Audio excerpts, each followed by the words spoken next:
To की शुरुआत करते हैं। आज लखनऊ में अखिलेश यादव और आजम खान की 30 दिन में दूसरी बार मुलाकात हुई। आजम खान अपने बेटे अब्दुल्ला आजम खान के साथ एसपी अध्यक्ष अखिलेश यादव से मिलने उनके लखनऊ स्थित आवास पहुंचे थे।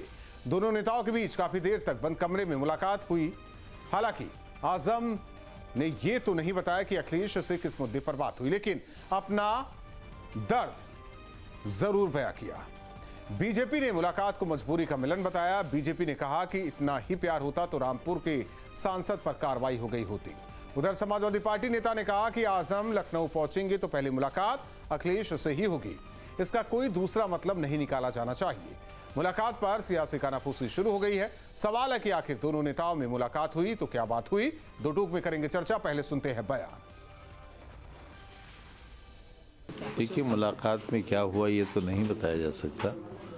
आप पूछें, ये आपका अधिकार है, हक है, लेकिन बस इतना ही कहूँगा कि रिश्तों की मुलाकात है, कोई नई मुलाकात नहीं है, होती रही है, आगे भी होती रहेगी। आधी सदी के रिश्ते को अगर किसी ने भी ये समझा था कि हम उस पर जंग आने देंगे तो मुमकिन नहीं है, उधर से भी मुमकिन नहीं है और इधर से भी मुमकिन नहीं है। खुदा ना करे अगर कोई ऐसी बात होती तो मुझसे ज़्यादा दर्द उधर होता। आजम साहब के पास ठौर है न अखिलेश जी के पास कोई और है। दोनों एक दूसरे की मजबूरी हैं, लेकिन सब ये भी जानते हैं कि रामपुर के जो सांसद हैं खुलेआम आजम साहब के खिलाफ बोलते रहते हैं। आजम खान साहब से बड़ा प्रेम होता अखिलेश जी को तो उनके विरोधी को वहां टिकट न देते और सांसद न बनाते, और अगर सांसद उनके खिलाफ बोल रहा था तो उसके खिलाफ कोई एक्शन लेते। लेकिन ये एक दूसरे की राजनीतिक मजबूरी है, दिखावे की राजनीति है। देखिए, कोई कयास नहीं है। माननीय राष्ट्रीय अध्यक्ष जी रामपुर गए थे मिलने के लिए, तो जाहिर है आजम खान साहब एक ऐसी शख्सियत हैं जो लखनऊ में आएंगे तो पहली मुलाकात अखिलेश जी से ही होगी। इसमें किसी तरह की कोई शंका और आशंका मीडिया को निकालने की कोई आवश्यकता नहीं है। और ऐसे में बड़े सवाल, आजम अखिलेश की मुलाकात, क्या हुई सियासी बात? बीते दिनों की यादें हुई ताजा, सत्ता में वापसी का खुलेगा दरवाजा। मेल मिलाप की साझा विरासत, बीजेपी एसपी की जोरदार सियासत, दिलों में बरकरार है दूरी, मुलाकात है सियासी मजबूरी। इन सवालों के साथ मेहमानों से चर्चा। एसएन सिंह जी, प्रवक्ता बीजेपी, मनोज यादव जी, प्रवक्ता समाजवादी पार्टी, डॉक्टर वरुण पुरोहित, कांग्रेस नेता, डॉक्टर पवन राव अंबेडकर, प्रवक्ता एआईएमआईएम। आप सभी मेहमानों का दो टूक में स्वागत है। मनोज यादव जी, हर कोई जानना चाहता है कि मुलाकात हुई आजम अखिलेश के बीच, क्या बात हुई? सब, चाहे वो सत्ता से जुड़ा हुआ हो या आम जनमानस हो।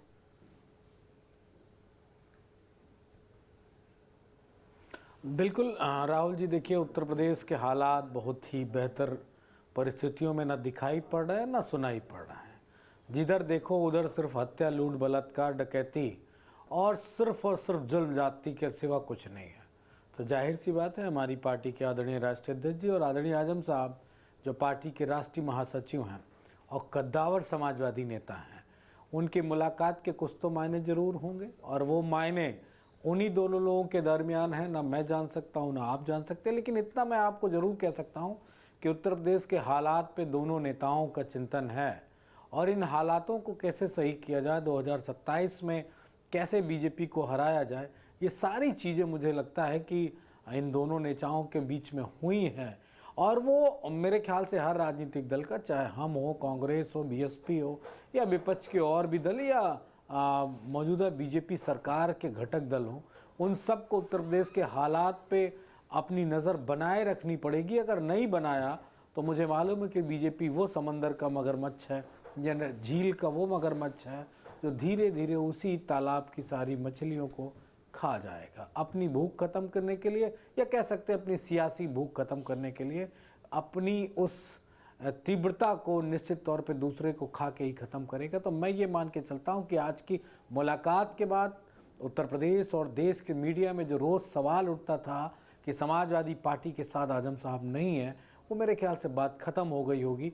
अब चर्चा इस बात पे होनी चाहिए कि बीजेपी को कैसे नस्तो नाबूद किया जाए। नस्तो नाबूद से मेरा अभिप्राय इसलिए है कि जो जनता के लिए काम न करे उसको नहीं, मैं तो मानता हूं, हटा देना चाहिए। लेकिन वो चर्चा अगर बाहर भी निकल कर आती है कि आजम अखिलेश बीजेपी के हटने का समय आ गया। बीजेपी को नस्तनाबूद करने के लिए ये मुलाकात हुई तो अच्छा भी लगता। हालांकि ये तो आप चर्चा कर रहे हैं हसन सिंह जी, ये बात तो किसी को नहीं पता आजम अखिलेश के बीच क्या बातचीत हुई। अब्दुल्ला को पता होगा, मनोज यादव जी को भी नहीं पता, हमें भी नहीं पता, बस कयास लगाया जा रहा है। उसमें इस कयास में ये कहा जा रहा है कि आप लोगों को हटाने के लिए ये मुलाकात हुई है। ये अच्छी बात है। देखिए, जिस पार्टी का जन्म ही लूट, हत्या, डकैती, बलात्कार, जुर्म से हुआ हो, उस पार्टी के प्रवक्ता चैनल पर बैठ के ऐसे ही बात कहेंगे। लेकिन एक बात जरूर आज होगा कि एक लड़का अगर चलने लगता है 5 साल बाद तो कौतूहल का विषय नहीं रहता है, चर्चा का विषय नहीं। सबके लड़के चलते हैं।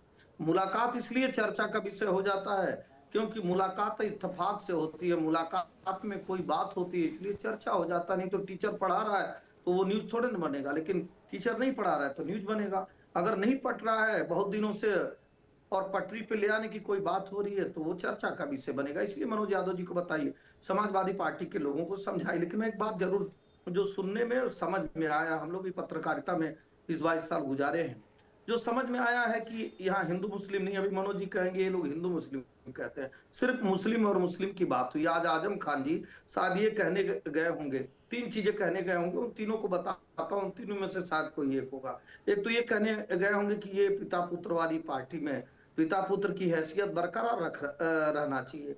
भाई, पिता पुत्र के नाते आप मुख्यमंत्री बन जाते हैं तो पिता पुत्र का एक आवरण, जो हमारे पुत्र को भी मोह ममता हमारे अंदर भी है, तो उसको भी कुछ ना कुछ ऐसा मिलना चाहिए। क्योंकि आप देख रहे हैं बहुत दिनों से वो आजम खान कह रहे हैं कि मैं राजनीति से थोड़ी सी दूरी बना के रहूंगा, बयान से भी और कर्मों से भी ये प्रदर्शित करने का कार्य कर रहे हैं। तो संरक्षण मांगने गए होंगे अपने पुत्र के बारे में। दूसरा, वो भी मुस्लिम से ही जुड़ा हुआ है, ये कहने गए होंगे कि पहले मुस्लिम का सबसे बड़ा रहनुमा शायद नहीं था, पूरब से लेकर पश्चिम तक, उत्तर से लेकर दक्षिण तक। लेकिन आप देख रहे हैं कि एक बर्ग साहब के बेटे हो गए हैं, एक कोई मैडम भी हो गई हैं जिनको प्रचार कराया जा रहा है यहाँ से लेके बिहार तक। और तीसरा, हमारे सफल और सुंदर दुश्मन को आपने रामपुर में ही खड़ा कर दिया, तो ऐसा मत करिए, अभी भी जो मुसलमानों के रहनुमा हम ही को बने रहने दीजिए। और तीसरी बात ये शायद कहने गए होंगे कि 2 दिन पहले किसी और से भी मुलाकात किए थे, शायद मऊ के किसी व्यक्ति से मुलाकात किए थे और न्यूज नेशन दिखाया था।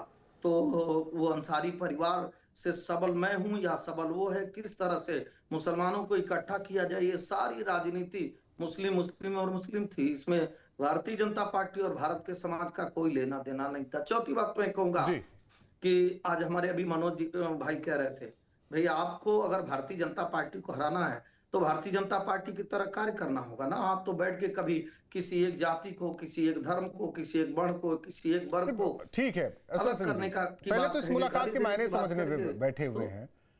अब कांग्रेस का भी देख लेते हैं, उनका क्या कहना है। डॉक्टर वरुण पुरोहित जी, सियासत में तो मेल मुलाकात होती है, जेल भी रहे, ये हमेशा आरोप लगा अखिलेश पर, गए नहीं, निकले बाहर तो गए मुलाकात करने के लिए। अब आजम भी पहुंचे मुलाकात करने के लिए अब्दुल्ला आजम के साथ। जिस दिन अखिलेश यादव गए थे उस दिन तो अब्दुल्ला आजम भी नहीं थे, आज अब्दुल्ला आजम भी हैं। सब यही कयास लगाया जा रहा है। कांग्रेस कैसे देख रही है? हालत साथी है ना आपके। राहुल जी, सियासी लोग होते हैं तो सियासी बातें ही करते हैं, इसमें कोई कयास लगाना या प्रश्न चिन्ह लगाने की बात नहीं है। बार बार भारतीय जनता पार्टी की जैसे कार्यक्रम, अरे भारतीय जनता पार्टी मोदी सेंट्रिक जो आज की है उसका रेप्लिका नहीं है, समाजवादी पार्टी है कांग्रेस। इनको एक समझ में नहीं आ रहा, हमारे जैसे काम करो, हमारे जैसे करो, इनकी मानसिकता ही नहीं चेंज हो रही। भाई, आपके दिमाग से क्यों काम करेगा कोई आदमी?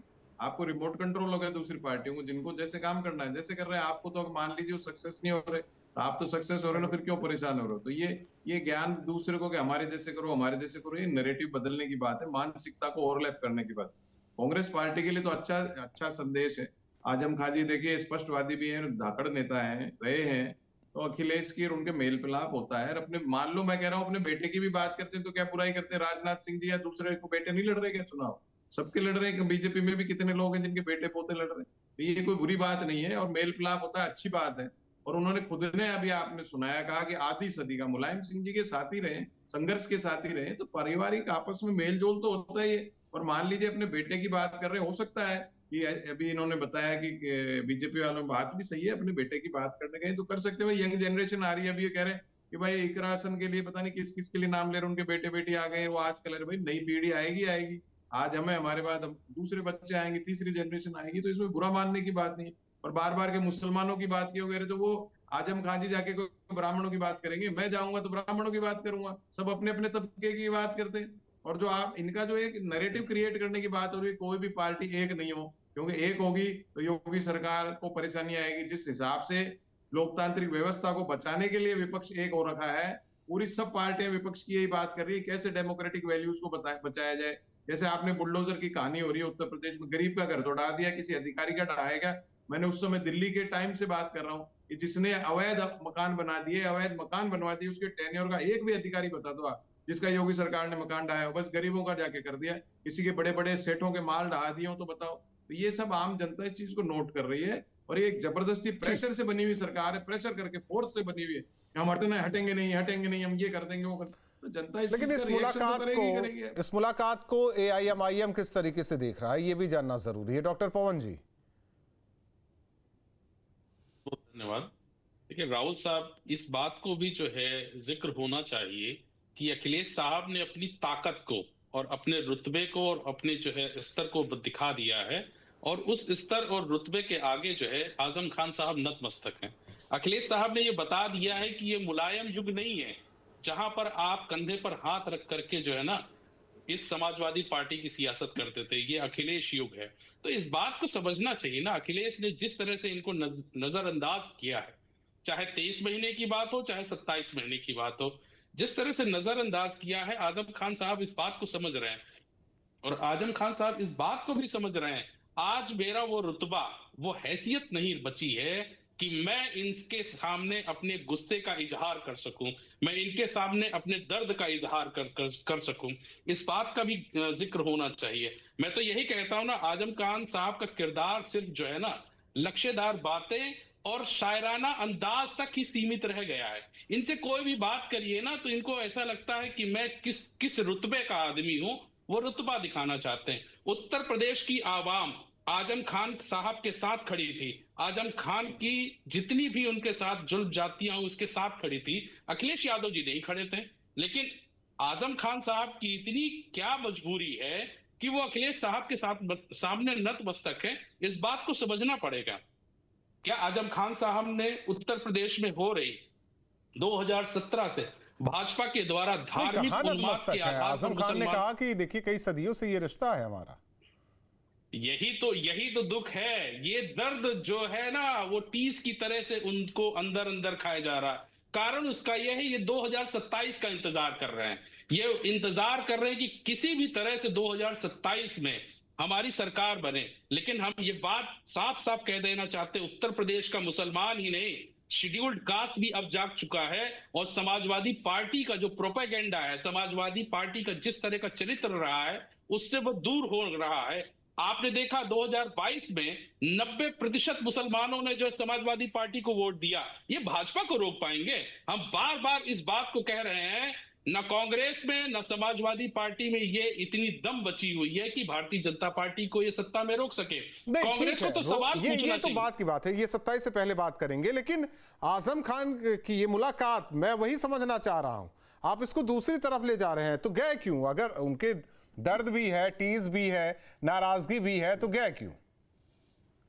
राहुल साहब, क्या होता है ना, जब सहारा ही नहीं बचता है, इन्होंने तो अपने सहारे सब खत्म कर दिए ना। इन्होंने ना उन मुसलमानों की जो गुर्बत में जिए हैं उनके साथ कभी खड़े रहे, ना ये उन मुसलमानों के साथ खड़े रहे जब इनके साथ जुल्म जातियां हो रही थी। ये उन मुसलमानों के साथ कभी नहीं खड़े रहे जो सच्चर कमेटी की रिपोर्ट के आधार पर इस देश में जिस तरह के हालात में जी रहे हैं, उन्होंने कोई कार्य नहीं किया।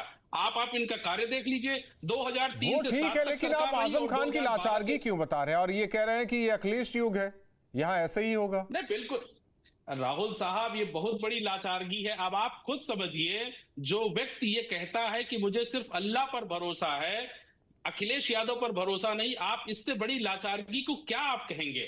आजम खान साहब वाकई में बहुत लाचार हैं। मनोज जी, ऐसी स्थिति है क्या?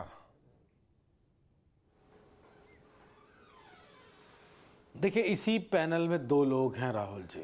एक है इस दुनिया को सबसे बड़ी पार्टी कहने वाला दल बीजेपी, और एक है मुसलमानों को सबसे बड़ा हितैषी बताने वाली पार्टी। दोनों आमने सामने, और दोनों के आरोप को आप देख लीजिए। एक व्यक्ति ये कहता है कि समाजवादी पार्टी मुसलमानों के लिए काम करती है, और दूसरा व्यक्ति कह रहा है कि समाजवादी पार्टी आजम साहब के लिए भी काम नहीं करती, यानी कि मुसलमानों के लिए भी काम नहीं करती। तो आप इसी बात से समझ लें कि राजनीति कौन लोग कर रहे हैं। हम ना मुसलमान शब्द जोड़ रहे हैं ना नाम ले रहे हैं। He is a leader of Samajwadi party, और वो तब के लीडर है समाजवादी पार्टी के। आज उन्होंने कहा कि आधी सदी का मतलब ये दोनों जो नेता बैठे हैं ना बीजेपी के, आधी सदी पहले इनकी पार्टी भी नहीं थी, ये जो दूसरे वाले हैं, और ये वाले भी नए नए ही हैं।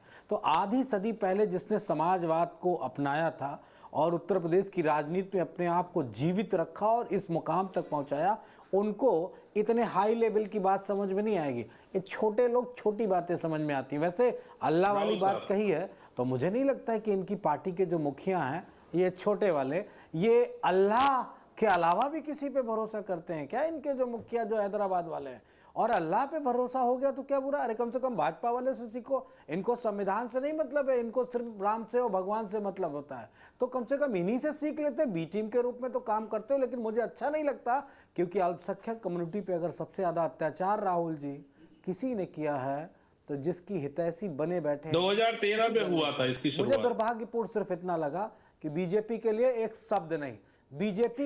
शब्द नहीं, जिसने आजम साहब पे 100 से ज्यादा मुकदमे, मुर्गी चोरी, बकरी चोरी, दारू का ठेका लूटने, तब जब वो कैबिनेट मंत्री उत्तर प्रदेश के थे, और इनके तमाम सारे उप मुख्यमंत्री और मंत्री राहुल साहब जवाब देंगे, हैसियत से भी बड़ी हैसियत रखते थे, तब उन्होंने 8,000 5,000 की लूट की थी। ये लोग आंखों से तो अंधे ही हैं, दिमाग से राहुल साहब से भी पता नहीं क्या क्या है। ठीक है, दुर्भाग्यपूर्ण लगता है। एक जवाब डॉक्टर पवन जी, फिर आते हैं हसन जी। राहुल साहब, ऐसा है कि समाजवादी पार्टी अपना जो है ना चरित्र भूल गई, अपना जो बिताया हुआ पल भूल गई है। समाजवादी पार्टी को याद क्यों नहीं आता है कि 2012 में जब सरकार बनी, मत बांटो हमको, अब चरित्र का सर्टिफिकेट ना बांटो। तुम्हारी हैसियत है भाजपा से लड़ने की, हैसियत है तुम्हारी भाजपा से लड़ने से।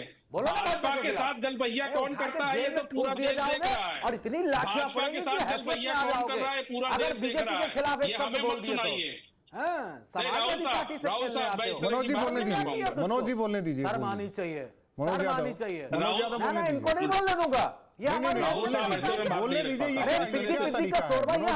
मनोज यादव, ये क्या तरीका है? 2 कौड़ी के बोलने भाजपा के दीजिए। एजेंट हमको बताएंगे नहीं, जनता हैसियत बताती है, जनता कहती है कौन 1 कौड़ी कौन 2 कौड़ी, किसकी दमड़ी को छोड़ देते हैं, लेकिन बोलने दीजिए। 2 कौड़ी के लोग हैं ये सिर्फ आरएसएस के लोग, बीजेपी के लिए काम करते हैं। 2012 से 17 वाले लोग हैं। अरे असली मुसलमान तो बन के दिखाओ, कम से कम अपने मालिक से कह देना।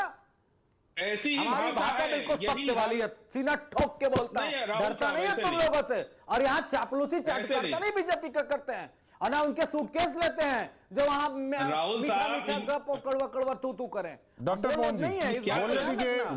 दोबारा मनोज यादव जी, मेरे सामने इस तरह मनोज यादव जी, मनोज यादव, डॉक्टर पवन राहुल साहब, मैं इनकी पोल खोलता हूं। 2007 से 7 और 2003 से 7 के बीच में किस तरह की परिस्थितियां रही, पूरे उत्तर प्रदेश ने देखा। किस तरह से त्राहिमाम किया यह उत्तर प्रदेश की जनता ने 2003 से 7 के बीच में। गुंडाई चरम पर थी, थानों पर किस तरह से जो है अत्याचार होता था, पूरे उत्तर प्रदेश ने देखा और सहा है। 2012 से 17 की सरकार 2013 में जिस तरह से घटना मुजफ्फरनगर में हुई, ये मुसलमान के हित ऐसी हैं। पीडीए का नाम लेते, ए में क्या क्या जोड़ दिया है आज तक पता ही नहीं चला। ए का मतलब क्या है, कि अगड़ा है कि क्या है, क्या लेकर के चल रहे हैं, इनकी कोई विचारधारा नहीं है। ये सिर्फ मुसलमानों की खैरात के वोट के आधार पर सत्ता पाना चाहते हैं। 2027 में जब 2012 में योगी साहब की सरकार, जब इनकी फाइल आई थी, 2012 में इनकी सरकार थी, इन्होंने योगी साहब के खिलाफ क्या कार्रवाई की? कोई कार्रवाई नहीं की। ये लच्छेदार भाषण और बातें करते हैं ना, और उत्तर प्रदेश की जनता इनके लच्छेदार भाषण और बातों में अब आने वाली नहीं है। खास तौर से मुसलमान, उत्तर प्रदेश का मुसलमान समझ चुका है कि समाजवादी पार्टी हमारे वोटों का इस्तेमाल करती है और हमारे ऊपर अत्याचार करने का काम करती है। आज तक इनके मुंह से एक शब्द को लेकर के व्याख्या करके बता दे, मनोज साहब बता दे, बैठे हैं ना, पीडीए में ए का क्या मतलब है, आप खुल करके बताइए ना। बात करते हैं बड़ी बड़ी मुसलमानों को लेकर के, बड़ी बड़ी बातें कर रहे हैं। 2012 से 17 में किस तरह की सरकार चली है, क्या भूल गए क्या? अब जिस तरह से भाजपा के साथ इनके रिश्ते हैं पूरा देश जानता है। ए टीम बी टीम का जमाना चला गया, हम बी टीम वाले नहीं हैं। हम खुल करके दबाव और पूरी ताकत के साथ कहते हैं। ठीक है, एहसन सिंह जी, एहसन सिंह जी। आज की डेट में भारतीय जनता पार्टी के साथ मिलकर के एहसन काम कर सिंह रही जी, है। मैं जवाब दूंगा इनको, पहले मैं जवाब दूंगा एक आधा मिनट में, एक मिनट 30 सेकंड में राहुल जी जवाब दूंगा। मैं आता हूं, बाकी भी मेहमान है, मनोज यादव जी बाकी मेहमान भी है। एहसन सिंह जी, आज बोला जा रहा है कि बताइए आजम खान के साथ क्या क्या हो गया, कोई बोलने वाला नहीं था, यही बीजेपी है, बीजेपी ने सब कुछ कर रखा है, अब जा रहे हैं मुलाकात करने के लिए, वो भी दिक्कत हो रही है आप लोगों को, क्या आजम उन्हीं के हैं? नहीं, मैं एक बात कहूंगा, ये सारा कुछ आपको यहीं दिखाई दे दिया होगा। अभी बता रहे थे कि मुस्लिम मुस्लिम कौन कहता है। नचनिया हमेशा नचनिया ही रहता है, भाषा से भी रहता है, व्यवहार से भी रहता है और विचार से भी रहता है। आज इतनी शुद्ध और अच्छी डिबेट हो रही थी, आपका क्रम आए तो आप दूसरे की हैसियत भी देखने लगे, अच्छी बात है। छोटा विचार जिसका होता है, छोटा कद और पद जिसका होता है, वो ऐसे ही चर्चा करता है। कौन नहीं कहेगा कि आजम खान साहब के सबसे घोर विरोधी को समाजवादी पार्टी ने टिकट दिया। आजम खान की पत्नी का लेटर बम सब लोगों ने देखा। आजम खान जब बाहर निकले, उनसे बार बार पूछा गया तो उन्होंने कहा, कोई भारतीय जनता पार्टी दूसरे के लोगों ने नहीं कहा, उन्होंने कहा उनको अपना विचार रखना चाहिए और मनोज जी को नाराज होकर किसी की हैसियत तो हैसियत नहीं देखनी चाहिए, उनको जवाब बताना चाहिए कि हम मजबूत है। आज भी मनोज खान वो केवल जो है आजम खान की बात करते करते मुस्लिम की बात करें। हमने मुस्लिम की बात नहीं की, हमने कहा आज भी जो है वो हिंदू मुस्लिम नहीं होगा, सिर्फ मुस्लिम मुस्लिम की बात हुई होगी। कि अभी मनोज जी ने भी कहा था कि मुस्लिमों के सबसे बड़े नेता हैं, कांग्रेस के इनके समर्थक भी कहते कि आजम खान बड़े धाकड़ मुसलमानों के नेता हैं, तो शायद आप कहते होंगे, हम इस पे नहीं आते। हम इस बात को लेकर आते हैं कि भाई आजम खान के प्रति जो व्यवहार आप लोगों के द्वारा दिखाया गया, क्या स्वर्गीय मुलायम सिंह जी भी इसी तरह से निकल के आते तो उनके साथ दिखाया जाता? नहीं दिखाया जाता। और चौथी बात मैं कहूंगा, इतना ही अगर प्रेम है तो 4 बार आपकी सरकार रही उत्तर प्रदेश में, आप मुसलमानों को क्यों नहीं मुख्यमंत्री बना दिए? चलिए, आप तो मुसलमानों की पार्टी है। और पांचवी बात मैं कहूंगा, अभी आपने कहा अल्लाह अल्लाह नहीं करेंगे तो क्या ईश्वर करेंगे? नहीं, बिल्कुल नहीं करेंगे। भाई, जो आदमी श्री राम जी को हवा में उड़ाने की बात करता है, उस समाजवादी पार्टी से हम राम की कल्पना नहीं कर सकते हैं। और एक हमारे प्रेमी मित्र दिल्ली के वो बैठे थे कांग्रेस पार्टी के, उन्होंने तो बड़ी अच्छी अच्छी कांग्रेस की बात कही। कांग्रेस पार्टी के बारे में ये नहीं बता पाए कि कांग्रेस पार्टी के नेता कहते हैं, राहुल गांधी जी, हिंदू लड़के तो मंदिर में लड़कियां छेड़ने जाते हैं, राम की तो सत्ता ही नहीं होती है, हिंदू तो आतंकवादी होते हैं। और 4 कानून आज तक बनाए, एक की खुलेबंदी, दूसरे की नसबंदी कर दिए। एक कानून बनाए कि एक की धार्मिक यात्रा पर छूट रहेगा, दूसरे पे प्रतिबंध लगा देंगे। एक आदमी क्या करेगा, अपने मंदिरों का पैसा सबके विकास के लिए रहेगा, दूसरे का नहीं रहेगा। ये पूरे भारत को, मैं तो धर्म को नहीं कर रहा हूं, भारत को धर्म में जातियों में बांटकर लड़ा भिड़ा कर सत्ता प्राप्त करने का काम या तो कांग्रेस ने किया या समाजवादी पार्टी ने किया। हम क्यों कहें कि आप हमसे सीखने जाएंगे? और पांचवी लास्ट बात कहूंगा, आदरणीय मनोज जी, मैं दोबारा कह रहा हूं कि अगर कोई भी व्यक्ति जो जिस पार्टी का होगा प्रतिदिन बैठक करता है, कोई चर्चा नहीं होगी।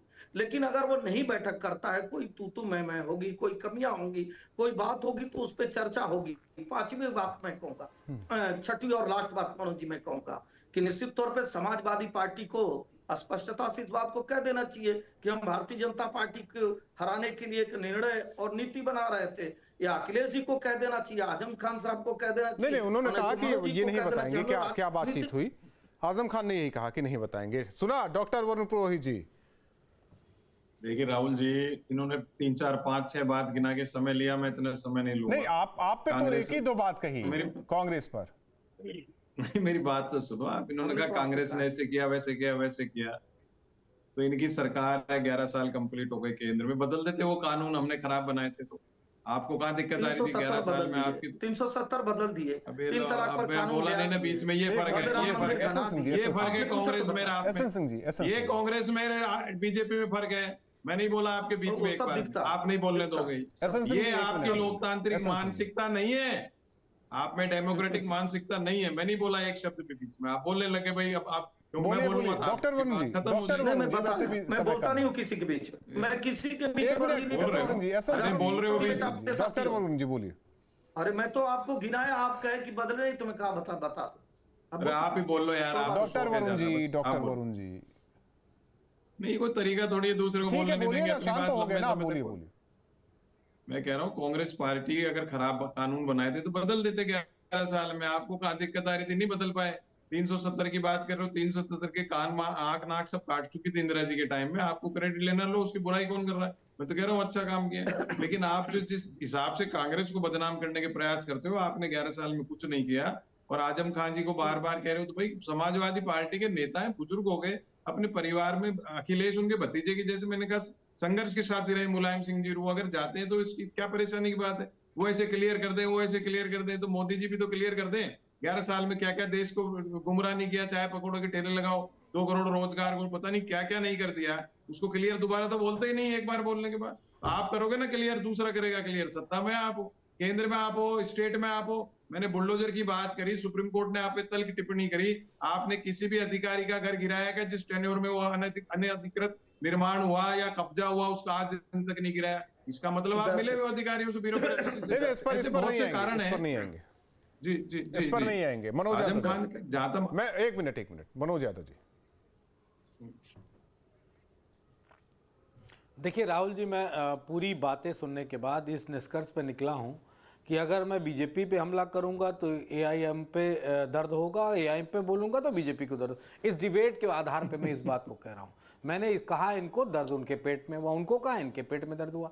लेकिन मैं राष्ट्रीय प्रवक्ता हैं एआईएम के वकार साहब, उनके साथ मैं सैकड़ों डिबेट किया हूं और इतने बुद्धिजीवी व्यक्ति हैं, लेकिन कभी भी सधे नेताजी के बारे में उनके एक शब्द नहीं निकले। ऐसे शब्द जो इस पार्टी के इस प्रवक्ता के द्वारा ऐसी बातें कही जा रही सधे नेताजी के लिए, जो इस दुनिया में नहीं है।